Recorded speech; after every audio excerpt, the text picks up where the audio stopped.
they're trying to understand, what is this? And do I want to talk to my provider about it? The pharmaceutical side is FDA clearance. And that's what really steered us in that direction as well, is how do we get physician buy-in and really get them to trust and believe in the product? Welcome to the Digital Therapeutics edition of Digital Health Today, and I'm your host, Eugene Borohovich. I thoroughly enjoy bringing you discussions with incredible industry leaders in every episode, and it would mean a lot to me if you could rate the podcast in your favorite player and hit that bell to be notified of future episodes.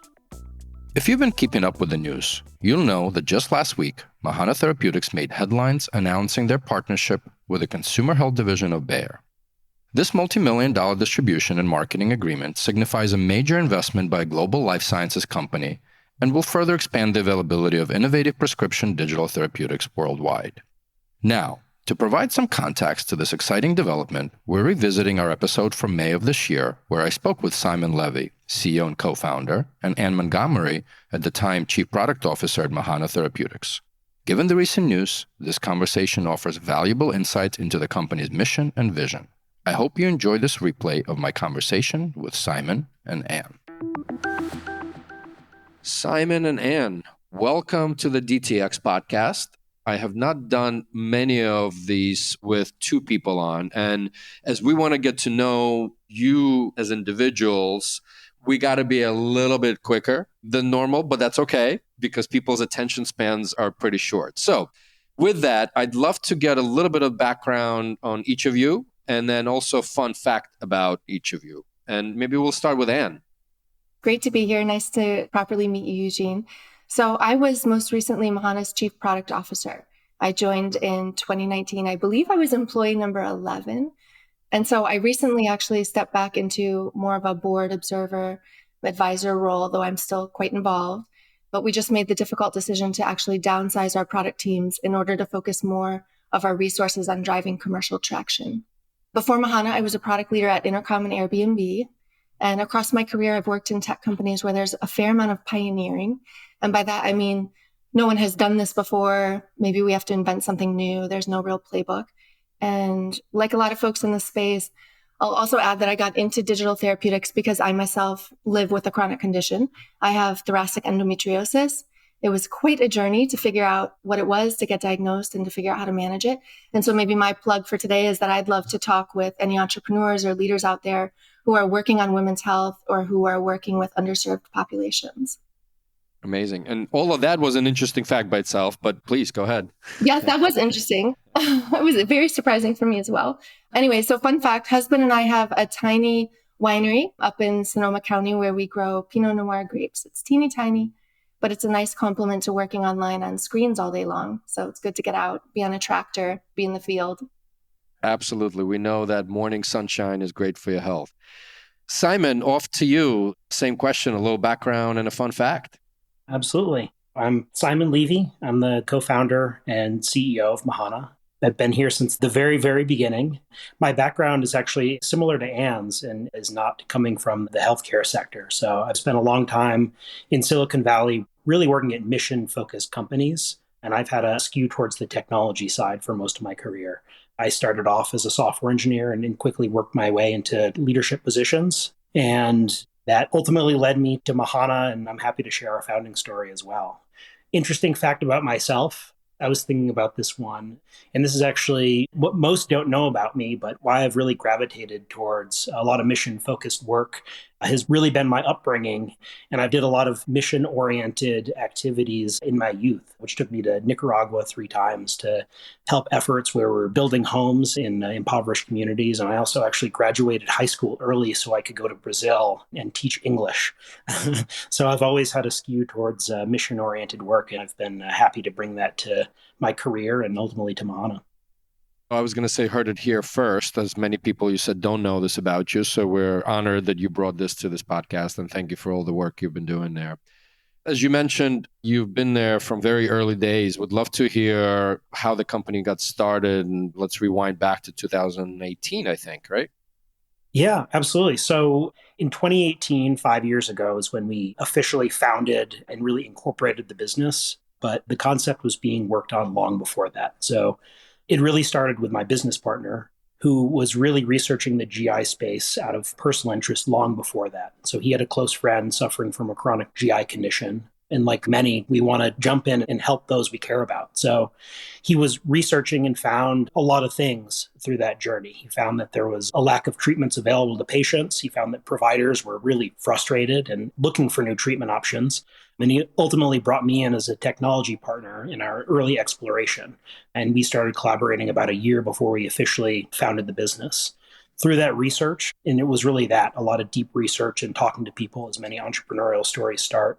And we ultimately found the concept of cognitive behavioral therapy and found that it was very well researched and highly effective within GI conditions. So that was really the spark that drew us together and really enabled us to build like a collaborative partnership where he was coming from the life sciences and healthcare sector and I'm coming from the technology side. And that's really where digital therapeutics ignites. Is these are healthcare products, clinically validated, well-researched therapies that are built using technology. And then ultimately, we were really keen and interested in solving the core entrepreneurial problem, which is there are a lot of patients seeking these treatments, but not enough providers to provide it. So again, this is where digital therapeutics really shines, is that it can bring scale to effective therapies. Absolutely fascinating. And I think we have a lot of entrepreneurs that are listening to this and some investors. And before we dive into the product roadmap, evidence, channels, all that fun stuff, would love to hear a little bit of the funding journey here. And the interesting part that some of the founders always ask me to ask the guests is, what are some milestones that are always associated? Like, what are the steps through that process? Walk our listeners through it, please. Our early seed round was really focused on the concept and the team. We'd identified a large market in a class of therapies that could be delivered into that market. So it was really focused on company formation and really narrowing and honing that concept. We very quickly found that we could fast track our process by in-licensing and really partnering with leading research institutions.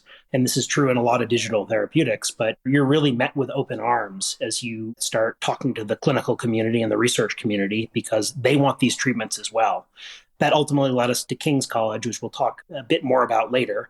But once we identified that research partner, that really sparked further funding to really further develop the product and really build towards what the product you see today is.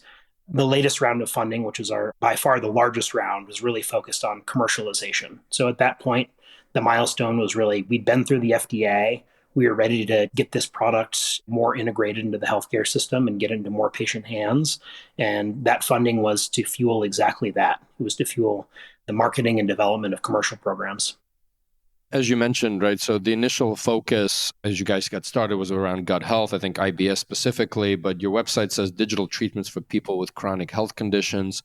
Can you guys talk about your pipeline a little bit? And we'll get into evidence stuff later, but just more from a product roadmap, for lack of a better term.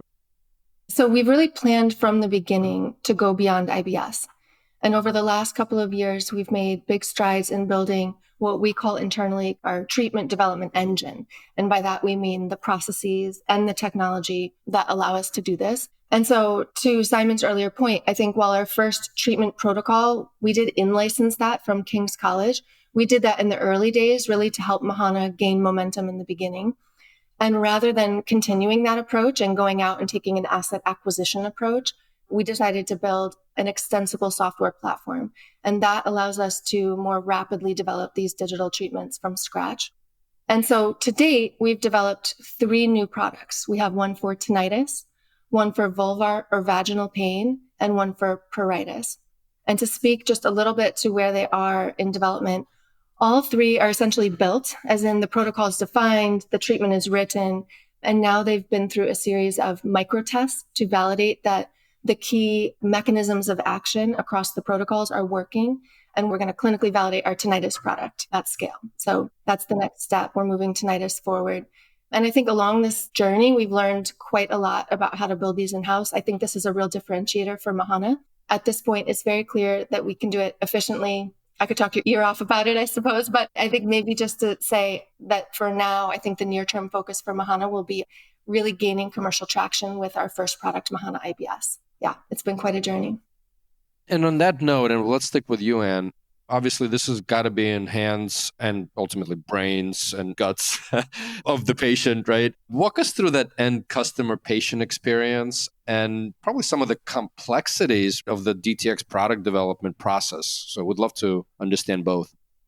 This is something we haven't really been out talking about this, but a lot of us in industry are talking, and it's such an interesting conversation. And I think we could talk about this for hours, but let me just start by explaining the patient experience, and then we'll get a little bit into the complexities and see how far we go. So all of our treatments are focused on reducing symptoms or severity using cognitive behavioral therapy that's tailored specifically to the disease and the patient. That's all of our treatments. And so now I'll speak a little more specifically to our IBS program that's commercially available today, just so people can picture the experience. So Mahana IBS is a linear program. Patients are going through 10 sessions that you can think of as themes. And themes are things like managing your symptoms, managing your diet, sleep, activity. And then as you're coming through this, the program is personalized.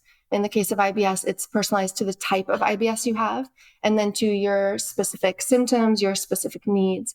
And every day, a patient is going to interact with a combination of different features or components. So it's going to be things like tailored lessons, in-app activities like a square breathing video, and logging. The lessons in particular are very interactive. So they're filled with strategies, tips, skills. One of the things we did was we went out and we produced a whole series of selfie videos that are actually recorded by graduates of the Mahana program that showcase their real experience living with IBS and also tips and tricks that they learned from us through the program. They really resonate with patients. They really make the program feel human. We talk to IBS patients all the time about how alone they feel, how they don't know anyone else with this condition. And so, yeah, we've brought a lot of those kinds of things into the program, a lot of those kinds of learnings. And the program works. So community is a big part of it. It is, yes. And how do you do community in a digital therapeutic FDA-cleared product, right? So that's one of our solutions. That was my next question. You beat me to it. That's a huge topic. But that was one of the first things we did because we knew people really wanted that. And I think most importantly, the program works. It's highly efficacious. It's been FDA cleared. Getting it out commercially was a big moment for us. Everyone in this space, we talk about the phases of development, and you start in this clinical phase where you're really limited to clinical testing and you can't just put your product out into the real world. And so we're also hungry to know, how does it actually perform in the real world? And so what's been great to see is that for folks who are actual users in the real world, so by that I mean folks who've purchased a script and who complete the program, we're seeing similar responder rates. And it's been just really exciting to see that the program, it really works. Maybe we'll just build on that last point and say that getting the product out into the real world, you're trying to get to that moment because that's where this ongoing continuous improvement really starts. From there, we've learned a ton since we got the product out commercially. And over the last year and a half, we've started to bring that learning into a series of design iterations and tests. And now we actually have a next gen version that's about to enter clinical testing. And I think the holy grail in this space is getting patients to stick with your product long enough for them to actually see outcomes, right? That's the holy grail. That's what we're all working on and talking about. It's very possible to create a therapeutic protocol that works clinically, but increasing the actual number of patients that are going to be motivated to stick with it and really do it, that is the ongoing work. That's what we've been very focused on. And the next gen version includes a number of changes. And I was trying to think, how would I describe this to you without showing it to you in screens? But I think what we can say is that the changes largely impact what I'll call the presentation layer of the program. So sort of the design patterns, the engagement model. And our hope and what we really believe we've accomplished is that we're creating even more motivating interface that's going to increase patients' progression through therapy and their overall retention. And that's something, again, that we're always going to be working on. But I do really think that the next gen version is a big leap forward, and it's done really well in user research. So stay tuned for that. And I'm actually thinking maybe we should have like an offshoot of the DTX podcast just for product leaders, because I think it's like a next frontier, because it's certainly challenging. So I appreciate you sharing it. Absolutely. Well, that sound means it's time for a question from our amazing partner on this podcast, Chandana Fitzgerald, who is the CEO of Health Excel, and as her friends call her, Dr. No Crack. Let's see what question Chandana has for our guest today. Hi, Ann. Would love to hear about the intricacies of your freemium model and how that then translates into a prescribed digital therapeutic. Thank you, Chandana. Yes, I heard you and Eugene talking about this on an earlier episode, and I was thinking you might have been talking about us. So there's a lot to say here. So this brings us to a concept that we work with a lot at Mahana, where we distinguish between what we call the core therapeutic protocol and what we call the container experience. And I've sometimes heard folks in the industry refer to this as pill versus wrapper. The core therapeutic protocol is what is FDA cleared, and it requires a paid prescription. And then things like sign up and onboarding are container experiences. And I would say we didn't set out to create a freemium experience, which I suppose implies to me kind of a version of the prescription product that users can then pay to upgrade. I think what we set out here was really to create an introductory experience that's available to folks. And what we were doing here is accounting for all the different places that people might be in their journey with Mahana. And this is really interesting because this is about sort of the commercial complexity that's in the space. So let me give some examples. Some folks come to us having already talked to their doctor, and they already know that their doctor has written them a script, and they might simply be waiting for their script to be dispensed and for the program to be unlocked. And we don't want to lose them in that moment. If they come to us and they download the program and they've got highest activation energy and motivation to start, we want an experience where they can get going. And then some folks have actually maybe just been doing online research, or they found us in the product in the app or the Play Store. And so they're trying to understand, what is this? And do I want to talk to my provider about it? And so there's a whole range of places where folks are in their journey. So the introductory experience is allowing folks to download the app. They can come through onboarding, and then they can come through an initial 5 intro lessons. And those lessons are covering things like, what is CBT? How does the program work? You learn kind of the biopsychosocial model and how it's going to impact your IBS symptoms. And you're experiencing the product, you're using it. So you can think about, is this something that I would like to talk to my doctor about and that I would enjoy continuing to use? And then this is the tricky part. You can imagine across this whole experience, patients are seeing a call to action. So kind of a banner across the top of their screen that allows them to either come through our telehealth flow so they can talk to a doctor, or download an information packet that they can bring to their own doctor. Or lastly, they can see that there's some messaging that sort of explains, if you're waiting on your prescription to be dispensed, you'll hear from us soon. It is really a complex experience that has evolved over time to account for the fact that we were getting patients into our program from across different channels. As usual, I'm going to hop in. First of all, I love hearing this core clinical and the container model. It's one of those, wow, why didn't I think of this? Pretty impressive from that perspective. And actually, my next question was going to go into the FDA approval and evidence generation process and any complexities with that. But I'm going to put that to the side and ask any complexities around an actual licensed product from King's College for this. So if one of you guys can talk about the FDA approval and any lessons learned there. Absolutely happy to talk about that. And it really does begin with King's College. So initially, when we were looking at the fastest way to get this product to market as an FDA-cleared product, the biggest need is data. And really, within cognitive behavioral therapy, you're looking for a well-tested therapeutic protocol that shows safety and efficacy. In our case, we were very fortunate, and we really dove into PubMed to look at all of the world-leading research that had been happening in the space. Within IBS, at the time of our initial founding, there had been about 45 trials that had been run using various protocols. Those take many, many different forms. Some of those were face-to-face protocols, and in a few cases, we found digital products that were delivering those protocols. King's College being the leading example of that and the best studied at the time. At that point, it was the largest trial in the category. So it was a 550 patient trial that tested the core therapeutic protocol and also had an arm delivering the same protocol via a website. And that product, in a certain form, became the real catalyst for our FDA clearance. So it wasn't the exact product. We modernized the interface of the product. The therapeutic protocol was exactly the same. And that was important in the FDA's eyes as well. And what was most important was the clinical data underlying that study that really demonstrated how effective and ultimately how safe the product was, because that's really what the FDA is looking at. In the case of IBS, it's also interesting to note that safety is somewhat of a concern because IBS is a diagnosis of exclusion. So there are a lot of patients who do have symptoms that could be IBS, but they could also be something much more severe. And they should see a doctor or consult with a physician to rule out any of those other medical conditions. The process of working with King's was generally positive.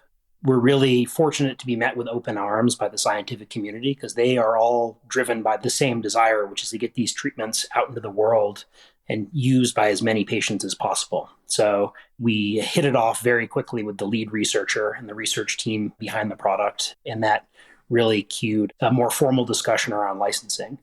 It's not completely easy just because of the same reasons why building these products is hard as well, because this is a new concept, because you don't know what type of license to craft as you come through this process. It's not quite a technology product or a technology license, and it's not quite a chemical compound or a true biotechnology license. So ultimately, it landed somewhere in between where it has a lot of concepts borrowed by both, but that certainly extended the negotiation period.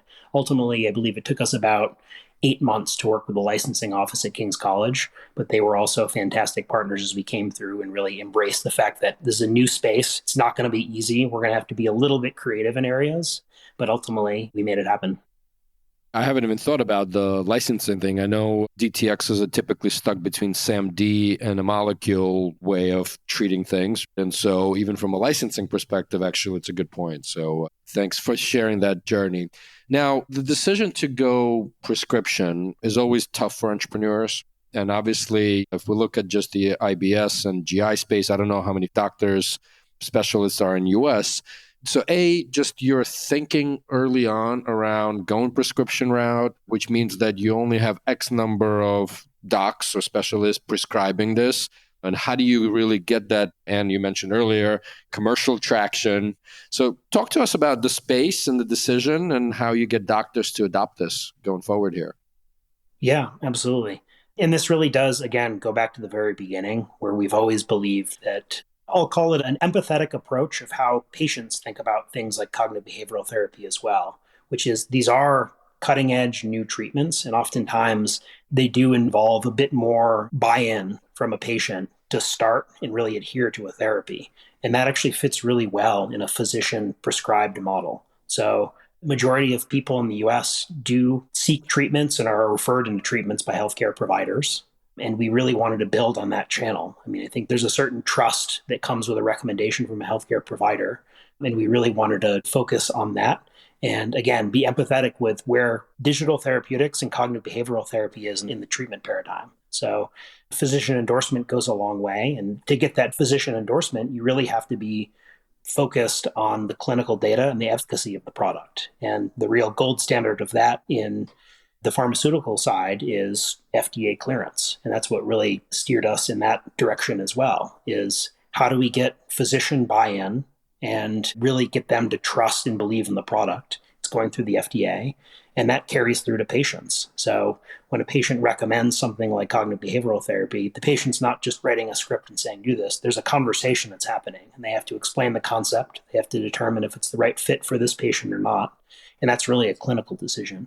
And again, we can always look at the safety side of IBS patient profile as well, which is these patients may have something more severe, and it's highly recommended that they do see a physician before starting our product for that very reason. And it's really, again, focused around patient safety. You obviously mentioned the trust of the provider or the clinician is important. On your website, it says providers. Now, obviously, as you guys growing commercially, are you guys looking at being covered by health plans? Are you looking at employers, maybe Medicaid? And if to the extent that you can, to talk about some of the pricing thinking there. To answer that, you really need to start by looking at the IBS patient population. This is largely middle-aged, kind of middle-of-the-road socioeconomic population. So that really does rule out the majority of Medicare, Medicaid populations. And really that puts them more into a commercially insured population. That's been a focus of ours since the very beginning, and this is largely just around broad access. Again, kind of the empathetic approach of this is how people typically buy healthcare products in the US, in that they're used to their insurance paying for a portion of that. Again, been focused from the very beginning. I'm talking to insurers and building a data set that would be compelling to get us to insurance coverage. But like many of the industry, we're seeing a slowness on the adoption of commercial insurers. So it's going to be a long road to get to broad commercial coverage, but one that we're committed to. We're going to take a quick break and be right back with Simon Levy, CEO and co-founder, and Ann Montgomery, Chief Product Officer at Mahana Therapeutics. One of my key questions, and it's interesting, and you alluded to the fact that while you guys are a digital therapeutic, it's CBT-based, it was so important to get that community surrounding it. But I'm also going to ask, yes, the doctors are prescribing. Selfishly, in some of the episodes I ask, where do you see the role of health coaches in all of this? We like to say that we all need a person to lean on at some point in our health journey, and health coaches are here to help, but curious on how you guys think about this. I think we have talked and thought about health coaches really from the very beginning. It's been an ongoing discussion internally. I think we've spoken to you about it too, Eugene, at different points, if I'm not mistaken. We did, yeah, indeed. So it's something that we may experiment with and test yet. But I think along the road, what I'll say is there's a lot of ways to design a product and make a product be as human as possible without necessarily bringing coaches. And coaching, I think, is just one example of humans playing a role in the product experience. And so when you think about how we've built these treatments, we have humans who have actually worked with IBS patients closely that are designing the treatment protocol and the product itself. So we recruit a whole series of subject matter experts, doctors, and therapists who work with IBS patients. And so we hear a lot from them about what these conditions are like and how do you actually motivate patients in the experience and what works and what hasn't worked. And so the people who are really connected and who have all the experience and the insights and the know-how, how fast can you push people, things like that, that's all incorporated into the product. And then, of course, as I mentioned earlier, you have a whole series of stories in the app from the patients themselves who've completed the program. And then there's all the users who give us feedback and user research. So there's a lot of ways that humans are playing a role, and we've tried to make the product human. And actually, Eugene, I brought a couple of quotes. Shout out to Jana on my team for sending these over, because I think it's one thing when I say, oh, the product feels human. This is what we live for, is when we actually hear from the patients themselves. Shall I read them? Yeah, let's do it. This is awesome. Just to kind of capture that, because this is what we're trying to make the program feel as human as possible. So one person writes, I feel very seen and understood. In this lesson, I felt like it really anticipated everything that's unfolding for me. And my experience is that the program is almost magic and tailored to me. And then another one wrote, and this goes to what I was saying earlier, this app does a really good job of knowing what it's like. It makes me think that the researcher or developer has an itching problem themselves just from reading it. And this is from our pruritus product. And another person writes, it made me feel like I wasn't the only one going through this complicated situation. And that really drives that point home. This feeling of being so alone when you have a chronic condition, that's partly what we're setting out to shift in the treatment experience itself. Thank you for bringing these quotes. Just amazing to hear. And we've had some patients reach out to myself saying, hey, I've heard so-and-so on and I've tried, or I asked my doctor for a prescription and it helped. So it's wonderful to hear this. So thank you for bringing it. I'm going to actually ask both of you. I ask for our guests to give advice. And I'm actually going to start with you. As we said, we're not going to have an offshoot of the DTX podcast and product managers. So maybe this is your chance to give a little bit of advice to some going forward. So let me try not to go too deep here. So stop me if this gets too detailed, but I'll speak to one of the questions that I get from other product leaders, particularly actually peers that are outside our space, but certainly from folks within the space as well. We're all discussing this. So we are a company, like a lot of others in the space, that are bringing together traditional software product development with the life sciences approach.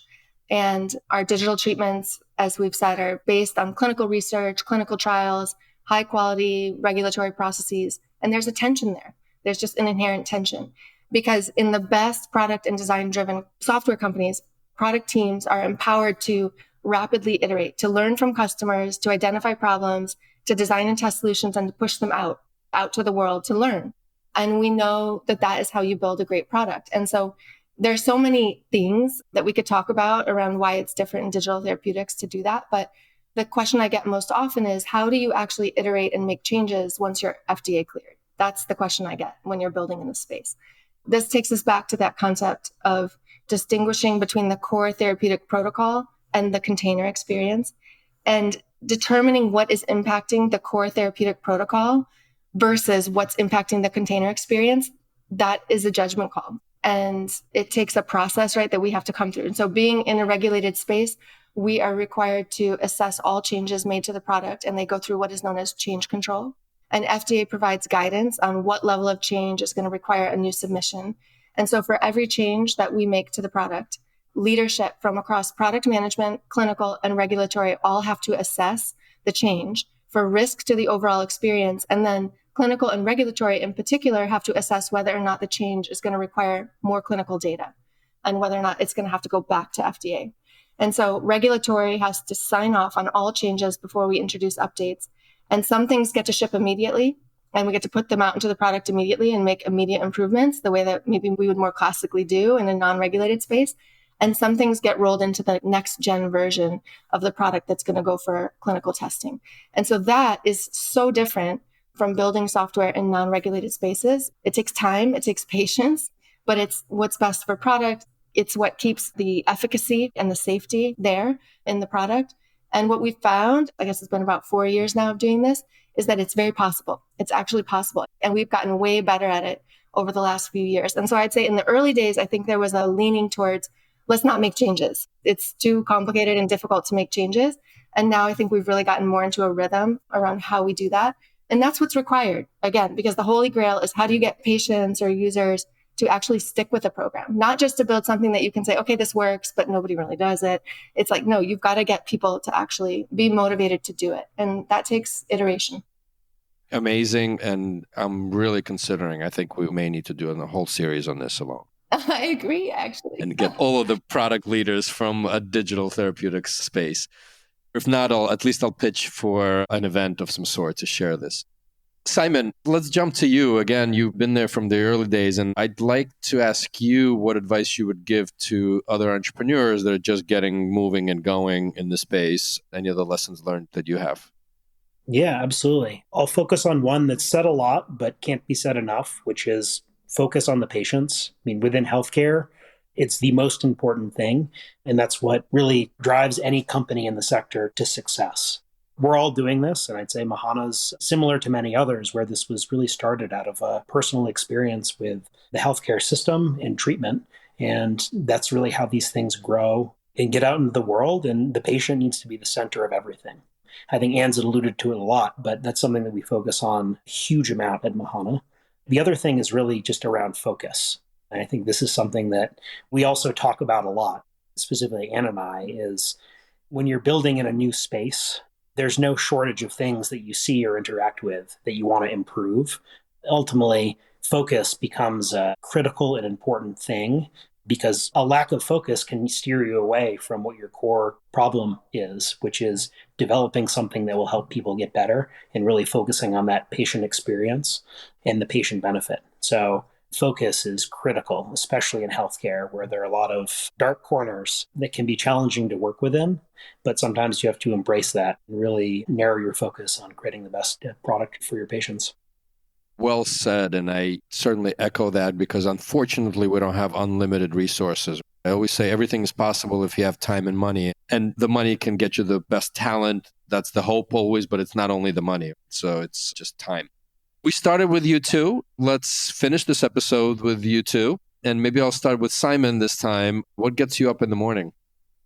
Good question. The funny answer is probably my 3-year-old and 2 dogs. But really, I mean, it's being able to work on a concept like Mahana. I've always gravitated towards mission-focused startups, and this is my first experience in the healthcare sector. This type of mission goes far beyond things that I've worked on in the past because healthcare is so deeply impactful for people's lives, and especially those with chronic conditions. The things that really get me up in the morning are hearing patient testimonials and patient quotes of how the product has worked and how they are feeling better than they previously were after coming through our product. So the ability to deliver that type of impact through a piece of technology is just incredible and really inspires me every day. Amazing. Ann, off to you. I'm still working with Mahana pretty regularly, so it's similar. I really want this to exist in the world. I really want patients to have access to this and to figure out how to get it to more patients and very motivated by the mission to treat patients with chronic conditions. But at the same time, as I've stepped back, I'm thinking a lot about where to focus next. And so taking a little bit of time just to be up in the vines, be with my kids, but I'm waiting to see what hooks me next. And I suspect I'll stay in this space working on women's health or something to that effect. The actual literal answer to what gets me up in the morning is my teething 15-year-old who is screaming a lot. I love how you guys reversed the answers from that perspective. But one quick comment, and I think we all get into healthcare for our own reasons many times, whether it's ourselves, our family, loved ones. And so I do have a strong feeling that once you enter the healthcare industry, it's hard to go back anywhere else, just from an impact perspective. So Ann, I hope we continue seeing you in this industry. And for both of you, thank you for making the time and looking forward to some of the progress that Mahana makes commercially so we can see other products come to life as well. Thank you for having us. Thank you so much. It's been a pleasure. Thanks for tuning into the Digital Therapeutics edition of Digital Health Today, a production of Mission-Based Media. Be sure to subscribe to this podcast on your favorite podcast player so you're automatically notified each time I speak with one of these amazing leaders and trailblazers who are forging the path for digital therapeutics. If you'd like to learn more about Your Coach Health or Health Excel, you can find the links to this and more in the show notes for this episode. I'm Eugene Borohovich, and catch you next time.